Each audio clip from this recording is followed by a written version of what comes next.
साथियों, हर व्यक्ति ये बात भली भांति जानता है कि उसे एक ना एक दिन छोड़ना ही होगा। इस दुनिया को अलविदा करना ही होगा। लेकिन इसके बाद भी हर व्यक्ति, हर एक इंसान हमेशा यही सोचता है कि अभी तो मैं 70-80 साल जीऊंगा और तब तक तो मुझे मृत्यु नहीं आने वाली, फिर चाहे कुछ भी क्यों ना हो जाए। हम में से अधिकांश लोग इसी सोच के साथ अपना पूरा जीवन जीते हैं। लेकिन इसके पीछे जो वास्तविकता है, उसके पीछे आपका ध्यान कभी नहीं जाता।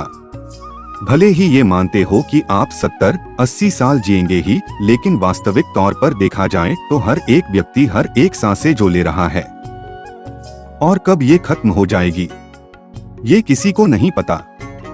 कब कौन सी सांस हमारी आखिरी सांस बन जाए, ये हम में से कोई नहीं जानता। हम मनुष्य जब से जन्म लेते हैं तब से पल पल मरते ही रहते हैं, लेकिन हम इस बात से बेफिक्र होकर अपने जीवन में मगन रहते हैं और हम इस चीज की अनुभूति भी कभी नहीं कर पाते। और इसका एकमात्र कारण है संवेदना के स्तर से हमारा शरीर, हमारा दिमाग बहुत नीचे होता है। और जिस दिन हमारे संवेदना के स्तर ऊपर उठ जाएगा, उस दिन हम यह एहसास कर पाएंगे और इसकी अनुभूति भी हमें अवश्य होगी कि किस तरह से हम एक एक पाल, एक एक दिन मरते जा रहे हैं। साथियों, आज की कहानी मैं जो आपको सुनाने वाला हूँ, इस कहानी में एक ऐसा प्रश्न है जिसका जवाब आप भी जानना चाहते होंगे। आपके मन में भी ये सवाल अवश्य ही उठा हुआ होगा, लेकिन अब तक आपको इसका जवाब नहीं मिल पाया होगा। बहुत समय पहले की बात है। एक नगरी में दो भाई रहते थे। दोनों भाई आपस में बहुत प्रेम करते थे। उनके बीच का जो संबंध था वो बहुत मजबूत था। दोनों एक दूसरे की कदर करते थे। दोनों एक दूसरे का सम्मान किया करते थे। उनमें से जो छोटा भाई था वह बहुत ही कामयाब इंसान था, अर्थात उसके पास वो सब कुछ था जो वह चाहता था, धन दौलत वैभव सारी सुख सुविधाएं। वहीं पर जो छोटा भाई था, उसके पास धन दौलत नहीं थी, पर वह मान सम्मान बहुत कमाया था। वह थोड़ा गरीब था, पर वह अपने जीवन से संतुष्ट था। दोनों भाई अपने जीवन को मजे में जी रहे थे। देखते ही देखते समय बीतता गया। समय के साथ साथ वे दोनों अब बूढ़े हो चले थे। अब उनके पास अपने जीवन का केवल कुछ समय ही शेष बचा हुआ था। और ये ऐसा समय था जब दोनों भाइयों की परिस्थितियां लगभग एक जैसी थी। जिसने अधिक धन कमाया था, उसने भी अपना जीवन जैसे तैसे ही काटा, और जिसने मान प्रतिष्ठा कमाई थी, जिसके पास इतना धन नहीं था, उसका भी जीवन जैसे तैसे ही कट रहा था। तब उन्हें यह एहसास होने लगा कि हमने अपने जीवन में जो कुछ भी हासिल किया उसका क्या अर्थ हुआ। वे दोनों ये सोच रहे थे कि हम दोनों जीवन भर इतनी मेहनत की, इतना कुछ अपने लिए कमाया, लेकिन ये सब कुछ व्यर्थ ही रह गया। जिस कारण वे लोग बहुत परेशान रहने लगे थे और अपने जीवन के इस यात्रा को खत्म करने से पहले वे अपने सभी सवालों के जवाब जानना चाहते थे। एक दिन छोटे भाई के एक मित्र ने जब मित्र को बहुत उदास देखा, तो उसने उससे अपनी उदासी का कारण पूछा। तब उसने अपनी सारी परेशानी अपने मित्र को बता दी। इस पर छोटे भाई का मित्र कहता है, यहाँ पास ही में एक बौद्ध भिक्षु रहते हैं। उनकी आश्रम में भीड़ लगी रहती है। वे सभी के हर प्रश्न का जवाब देते हैं। तुम वहां पर चले जाओ, तुम्हारा जो भी प्रश्न है वो उसका उत्तर अवश्य देंगे। वह बहुत ज्ञानी है। उनका ख्याति बहुत दूर दूर तक फैली हुई है। दूर दूर से लोग उनके पास अपने सवालों के जवाब जानने के लिए लोग उनके पास आते हैं। तुम भी वहां जाकर अपने सवाल पूछ कर देखो, मुझे यकीन है तुम्हें तुम्हारे सवालों के जवाब वहीं पर मिलेंगे। वो दोनों भाई बौद्ध भिक्षु के पास पहुंच जाते हैं और अपने सवालों के जवाब जानने के लिए बहुत उत्सुक होते हैं। जब वहां पर गए तो उन्होंने देखा कि वो बौद्ध भिक्षु ध्यान में लीन थे। दोनों ने वहीं पर खड़े होकर इंतजार करना उचित समझा। जब वह बौद्ध भिक्षु अपने ध्यान से बाहर आए, जब उन्होंने आंखें खोली तब उन्होंने देखा कि दो वृद्ध उनके सामने खड़े हैं। तब उन्होंने उनके आने का कारण पूछा। तभी छोटे भाई ने कहा, हे महाराज, मैं आपसे अपने सवालों का जवाब जानना चाहता हूँ। मेरे मन में कई सवाल है, मुझे उनके जवाब चाहिए। मैंने सुना है आप किसी को खाली हाथ नहीं जाने देते। आप सभी के शंकाओं का निवारण करते हैं। आप सभी के शंकाओं को दूर करते हैं। इसलिए हम आपके पास आए हैं और हमें पूरी उम्मीद है कि आप हमें सभी सवालों का जवाब अवश्य देंगे। इस पर वह बौद्ध भिक्षु मुस्कुराने लगे और कहते हैं, बेटा, मेरे पास तुम्हारे सभी सवालों के जवाब हैं या नहीं, यह तो तुम्हारे सवाल पर निर्भर करता है। लेकिन मेरे पास इतना समय नहीं है कि तुम्हारे सभी सवालों के जवाब दे सकूं। लेकिन हाँ, सभी सवालों के निचोड़ निकालकर मुझे केवल एक प्रश्न पूछ सकते हो। मैं इसका उत्तर तुम्हें अवश्य दे सकता हूँ। अर्थात जीवन के सभी सवालों के एक ही सवाल में पेश करो तो मैं तुम्हारी मदद अवश्य कर सकता हूँ। ये बौद्ध भिक्षु की बात सुनकर दोनों बड़े ही चिंतित हो गए। उन्हें ये समझ नहीं आ रहा था कि आखिर इन पूरे जीवन के इन प्रश्नों को डोट केवल एक प्रश्न में कैसे परिवर्तित किया जाए। दोनों सोच में पड़ गए। दोनों काफी देर सोच विचार किया, चर्चा की और उसके बाद छोटा भाई कहता है, हे महाराज, ये तो बड़ी विचित्र बात है कि अपने जीवन की सारे सवालों को केवल एक सवाल में परिवर्तित करके हम आपसे कैसे पूछ सकते हैं। हमने बहुत प्रयास किया, हमने आपस में बातें भी की, लेकिन इन सभी सवालों को एक सवाल में परिवर्तित ना कर सके। लेकिन उसके बाद हमने कुछ देर और सोचा विचारा कि हमें किसी भी तरह से केवल एक सवाल ही पूछने का मौका मिला है, जिस कारण हम दोनों भाइयों ने आपस में सहमति करके अपने जीवन के केवल एक सवाल में एकाग्रचित्त कर दिया है। और ये सवाल मैं अब आपसे पूछना चाहता हूँ, क्या मुझे आज्ञा है? तभी वह बौद्ध भिक्षु कहते हैं, अवश्य, जो पूछना चाहते हो पूछ सकते हो। तभी वह छोटा भाई कहता है, हे महाराज, हम दोनों भाई हैं और हम दोनों ने अपने जीवन को संतोषजनक जीवन जिया है। एक तरफ मैंने खूब सारा धन इकट्ठा किया, वैभव और सारी सुख सुविधाएं इकट्ठा की, वहीं पर मेरे भाई ने मान प्रतिष्ठा इकट्ठा की और अपने जीवन को संतोषजनक जिया। लेकिन अब हमारे जीवन का वो समय आ चुका है कि हम कभी भी मृत्यु को प्राप्त हो सकते हैं। लेकिन अब हमारे मन में एक अजीब सा प्रश्न है और वह यह है कि हमें लगता है जीवन में हमने जो कुछ भी पाया है, जो कुछ भी इकट्ठा किया है, ये सब कुछ व्यर्थ है। जैसे मेरे मन की कोने में कहीं कुछ खालीपन सा है, जिसके कारण हमें ऐसा प्रतीत होता है कि मानो हमने अपने जीवन में कुछ खो दिया है। लेकिन वह क्या है ये मैं समझ नहीं पा रहा। हमने जो कुछ भी इकट्ठा किया है, धन, वैभव, मान सम्मान, सारी सुख सुविधाएं, वो तो सब यही रह जाएगी। तब फिर ऐसे मूल्यों का क्या फायदा जिसके लिए हमने ये जीवन जिया, जो कुछ भी इकट्ठा किया, जब वो सब मेरे साथ जाने वाला ही नहीं, वो सब कुछ यहीं पर खत्म हो जाएगा। हमने अपने मूल्यों के लिए अपने जीवन को दांव पर लगा दिया, अपने आदर्शों के लिए अपने जीवन को दांव पर लगा दिया। हमने बहुत अच्छे अच्छे रिश्ते बनाए, अपने आदर्शों को अपने मूल्यों पर दान कर दिया, ये सोचकर हमारे मूल्य, हमारे आदर्श बच्चे रहे। लेकिन हमने पीछे मुड़कर देखा तो हमें ये एहसास हुआ, जिस मूल्य, जिस आदर्श को हम पीछे छोड़कर हम ये सोच रहे थे कि वो बचा रहेगा, लेकिन वो तो ताज की तरह हमारे सर पर ही है। तो ऐसे मूल्यों का क्या फायदा जिसे मौत जब चाहे पूरी तरह से नष्ट कर दें? क्या हमें अपने जीवन में इतनी मेहनत नहीं करनी चाहिए थी?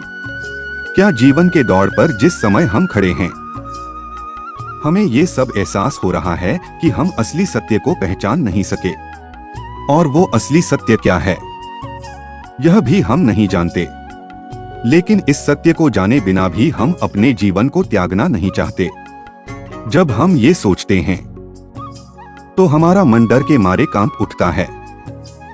हमारे मन में एक अजीब सी पीड़ा उठती है।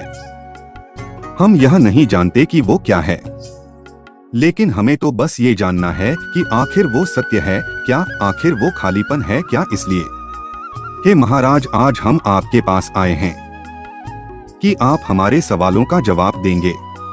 इसलिए हम दोनों आपके सामने हाथ जोड़ते हैं और अपने इस सवाल का जवाब चाहते हैं। हम पर कृपा करें, हम जानना चाहते हैं कि इंसान की आदर्श, इंसान की मूल्य, इंसान की जीवन जीने का तरीका आखिर कैसा होना चाहिए, ताकि वो अपने बुढ़ापे में अपनी सभी सवालों से मुक्त हो सके, जिससे अंतिम समय में उसके मन में कोई दुविधा ना हो, वो खुशी खुशी अपने प्राणों को त्याग सके। प्राण त्यागते समय हमारे मन में कोई संकोच ना हो कि हमने अपने जीवन में ये कमी छोड़ दी है। हमें तो बल्कि खुशी होनी चाहिए कि हमने अपने जीवन में जो कुछ भी किया बहुत अच्छा था। वो दोनों की बात सुनकर वो बौद्ध भिक्षु 1 मिनट के लिए सोच में पड़ गए। उन्होंने काफी देर सोच विचार कर इसका जवाब देना शुरू किया। बेटा, हम मनुष्य हमेशा अंधकार में जीते हैं। हमें लगता है कि हमारे जीवन का कोई अंत नहीं। हम तो यहाँ पर सदा के लिए जीने आए हैं। इसीलिए हम अपना सारा समय यूं ही मौज मस्ती में सारा समय व्यर्थ करते रहते हैं। उन चीजों को इकट्ठा करने में अपना समय लगते हैं जो हमारे किसी काम के नहीं। और जब तक हम मनुष्य के जीवन में कोई बड़ी बीमारी या बुढ़ापा जैसी जीवन का दौरा हमारे सामने जब तक नहीं आती, जब तक हम अपने आप को अमर ही समझते रहते हैं और हम इस अंधकार में जीते हैं कि हमारा मौत भी कुछ नहीं बिगाड़ सकता। क्या तुम दोनों को ये कभी एहसास हुआ है? क्या तुम्हारे साथ कभी ऐसा पल कभी गुजरा है जब तुमने शायद ही अंदर जाती और बाहर आती अपने सांसों के बारे में ध्यान दिए हो? क्या तुमने कभी ये सोचा था? क्या तुम्हें तब कभी एहसास हुआ था कि ये जो हमारी सांसें जो अभी चल रही है, ये कब आखिरी सांस बन जाए? मुझे यकीन है जब तुम जवान होंगे, जब तुम्हारे मन में ऐसा सवाल कभी नहीं उत्पन्न नहीं हुए होंगे, क्योंकि उन दिनों में हमारा मन केवल वासनाओं में लुप्त रहता है। उन्हें तो केवल अपनी वासनाओं को पूर्ति करनी अच्छी लगती है। उसे हमेशा एक ही चीज की होड़ रहती है कि हमें अपने जीवन में कुछ करना है, धन इकट्ठा करना है, मान प्रतिष्ठा वैभव वो सारी सुख सुविधाएं, या फिर हमें तो एक संतोषजनक जीवन जीना ही है। और इस प्रकार हर एक मनुष्य अपने जीवन के मूल्यों को डोट, अपने जीवन के आदर्शों को डोट अपने जीवन के हिसाब से निर्धारित करता है। जब तक सब कुछ ठीक होता है तब तक हमारे मन में कभी कोई शंकाएं, कभी कोई प्रश्न नहीं उठाता। लेकिन जैसे ही हमारे जीवन में कोई बुरा दौर आता है, कोई विपरीत परिस्थितियां आती है, या फिर कुछ अनहोनी हो जाती है, या फिर हम किसी गंभीर बीमारी से बीमार होते हैं, या जब हमारे सामने अंतिम समय नजर आता है, उसी दिन हमारे मन में जरूर उत्पन्न होता है कि हमारे जीवन के आदर्शों का, हमारे जीवन का मूल्य का आखिरी क्या महत्व क्या होगा। अगर अभी के अभी हमारे प्राण निकल जाएं, तो क्या मेरे आदर्श, क्या मेरे मूल्य मुझे संतोषजनक मृत्यु दे सकते हैं, परिपूर्णता से इस जीवन का त्यागने का साधन दे सकता है। और उसी वक्त हमें ये भी एहसास हो जाता है हमारे जीवन के जो मूल्य है, जो आदर्श है, ये सभी इस जमाने की देन है जो इस समाज ने हम पर डाला है, और इस बोझ को लिए हम अपना ये पूरा जीवन व्यक्तित्व कर देते हैं। तुमने देखा होगा कि हम में से अधिकांश से लोग अपने जीवन में मान सम्मान प्रतिष्ठा इकट्ठा करने में लगे रहते हैं, और इसी प्रकार उनका जीवन समाप्त हो जाता है। और जो उनके जीवन की जो मूल्य है, उनके जीवन के जो आदर्श है, वो यहीं पर रह जाते हैं। लेकिन ये आदर्श मात्र एक कागज के नाव के समान है, और जब तेज बारिश होती है तो कागज की नाव तहस-नहस हो जाती है। जब तक वो इंसान कागज की नाव में बैठा होता है और बारिश नहीं हो रही होती, तब तक वो अपने आप को सर्वश्रेष्ठ मानता है, अमर और अजर बनता है। वो सोचता है कि मौत भी मेरा कुछ नहीं बिगाड़ सकती, लेकिन उसे जब इस बात का एहसास होता है कि मैंने व्यर्थ के चीजों को इकट्ठा करने में मैंने अपना पूरा समय गवा दिया, अपना पूरा जीवन व्यर्थ कर दिया, तब तक बहुत देर हो जाती। तब उसे ये भी एहसास हो जाता है जिन आदर्शों के, जिन मूल्यों के पीछे में भाग रहा था वो तो एक कंकड़ पत्थर की भांति है। और आखिरी समय में उसे यह भी एहसास हो जाता है कि उसने अपने जीवन में कुछ भी हासिल नहीं किया। लेकिन तब तक समय बीत चुका होता है और हम मनुष्यों के हाथों में कोई समय नहीं बचा होता, क्योंकि बुरा समय दरवाजे पर दस्तक दे रही होती है। और यही विचार इंसान के मन में पीड़ा उत्पन्न करता है और तब उस व्यक्ति के मन में एक असंतोष की भावना उत्पन्न होती है।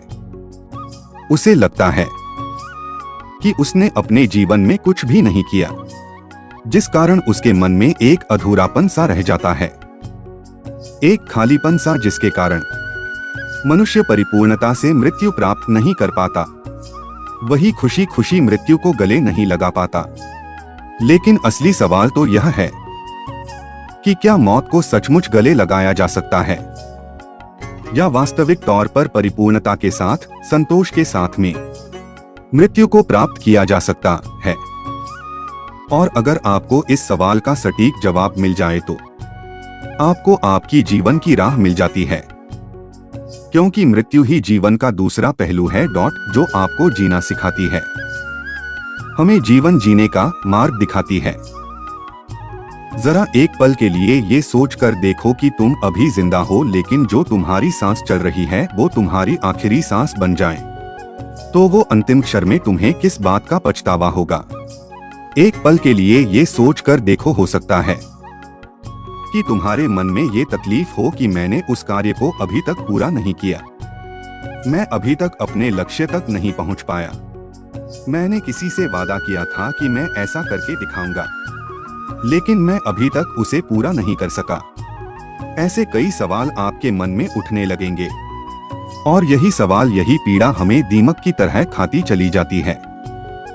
और यदि तुम अपने किसी कार्य को या किसी लक्ष्य को जो अपने निर्धारित किया था उसे पूरा कर भी लिया है, तब भी आपके मन में एक प्रश्न तो हमेशा शेष बचा ही रहेगा, और वह है कि जो लक्ष्य मैंने निर्धारित किया था वो तो एक मिथ था, वो कोई वास्तविकता नहीं थी, वो परमानंद नहीं था।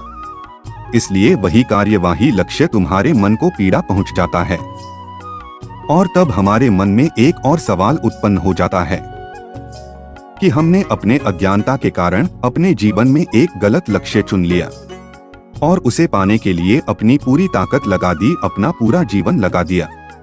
और जब तुम्हें पता चला कि वो लक्ष्य तो मिल गया लेकिन वह लक्ष्य तो झूठा था, तब उस वक्त मन में जो पीड़ा उठती है वह असहनीय होती है।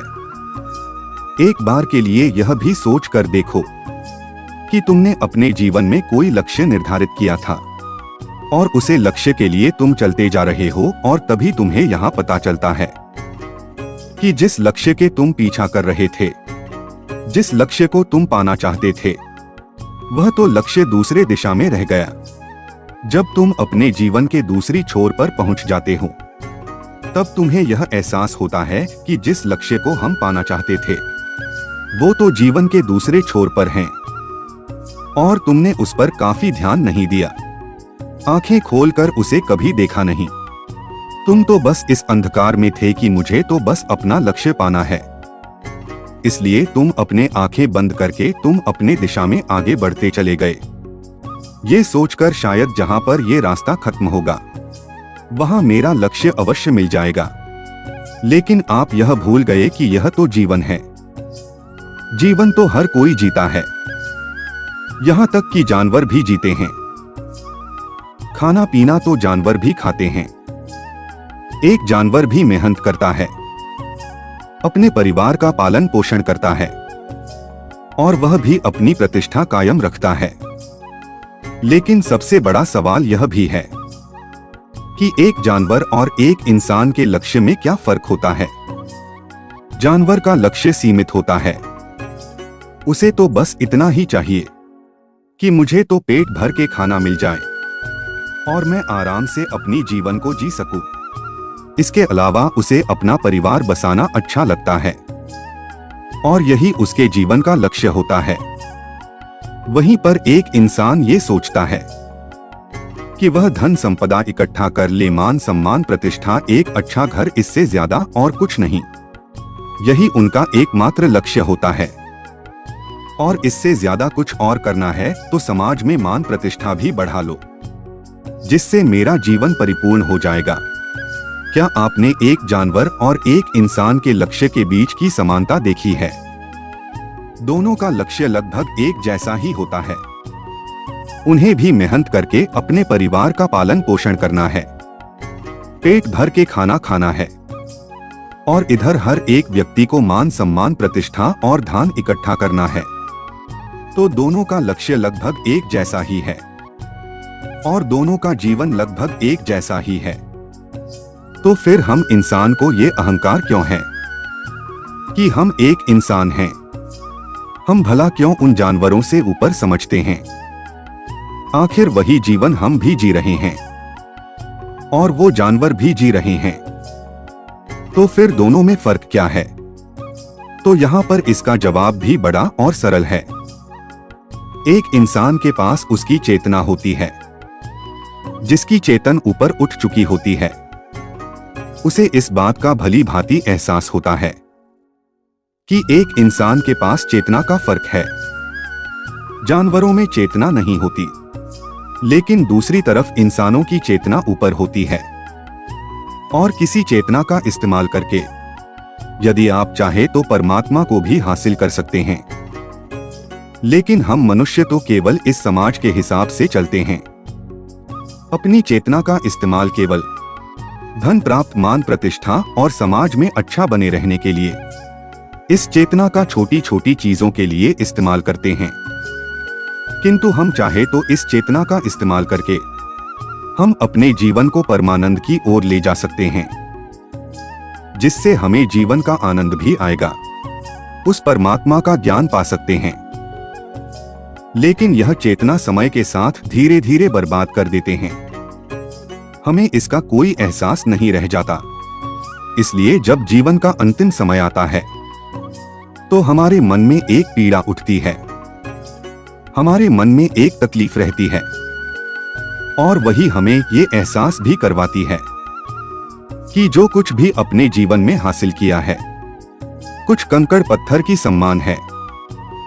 और यही कारण है कि जब हमारा अंतिम समय आता है तो हमारे भीतर कई तरह के सवाल होते हैं और हमें कई तरह के तकलीफें भी उत्पन्न होती है, जिस कारण एक मनुष्य परिपूर्णता के साथ कभी मृत्यु को प्राप्त नहीं कर पाता और तब वो समाज के सारे मूल्य हम पर बोझ बनकर रह जाते हैं।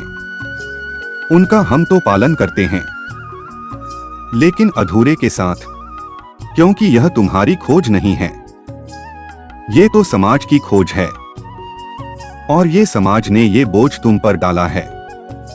लेकिन जब हम अपनी चेतना का इस्तेमाल करते हैं तो हमें यह अच्छे तरह से समझ में आ जाता है कि जिस आदर्श, जिस मूल्यों के लिए हम जी रहे हैं उसे हम अच्छी तरह से समझ पाते हैं, उसे अच्छी तरह से पहचान पाते हैं और उसी दिन ये आदर्श, ये जीवन के मूल्य हम पर बोझ नहीं बन पाते, बल्कि यह हमारे जीवन के लिए एक दिशा का काम करते हैं, हमें एक रास्ता प्रदान करते हैं। इसलिए हर इंसान के जीवन में यह एक लक्ष्य तो होना ही चाहिए कि वो अपने जीवन में चेतना स्तर को ऊपर उठा सके, जीवन के हर एक पल, हर एक क्षण को चेतना के भाव से जी सके, अच्छी तरह से समझ सके, उसे पहचान सके। क्योंकि आप तो ये बात बहुत ही अच्छे तरह से जानते ही होंगे कि हमारा जीवन दो पहलुओं में विभाजित है, सुख और दुख। और हम जब चेतना से ऊपर उठ जाते हैं तब हमें यह भी एहसास हो जाता है कि सुख और दुख, इन दोनों में ही हमारा एक समान हिस्सा है। और तब मनुष्य का चैतन्य ये बताता है कि यह तो एक परिस्थिति है जो आज नहीं तो कल गुजर जाएगी। तब उसका मन कभी भी विचलित नहीं होता, और तब वह इंसान सुख और दुख में लिप्त ना होकर अपने जीवन को अलग होकर जी सकता है। तब उसे यह एहसास होता है कि मैं तो इस सुख और दुख में सम्मिलित ही नहीं हूं। और जब ये भाव उसे व्यक्ति के अंदर पैदा हो जाता है, जिनके पीछे भागने और दौड़ने का प्रक्रिया चलती रहती है, और तब जीवन का एक ही लक्ष्य रह जाता है, और वह है आत्म चैतन्य। लेकिन जो व्यक्ति आत्म चैतन्य से दूर रहता है, उसका जीवन एक मिट्टी के घर के समान होता है। जब तक वह घर सुरक्षित है, तब तक उसका जीवन खुशियों से भरा रहता है और वो अपने आप को सर्वश्रेष्ठ मानता है। लेकिन जैसे ही कोई आंधी या तूफान उस घर को तोड़ देता है, तब उसे यकीन हो जाता है कि मेरा तो यह घर मिट्टी का था जो टूट गया, और मैं व्यर्थ ही इस मिट्टी के घर के अंदर अपने आप को डोट सुरक्षित और अपने आप को सर्वश्रेष्ठ मानता था। तब उसे ये एहसास होता है।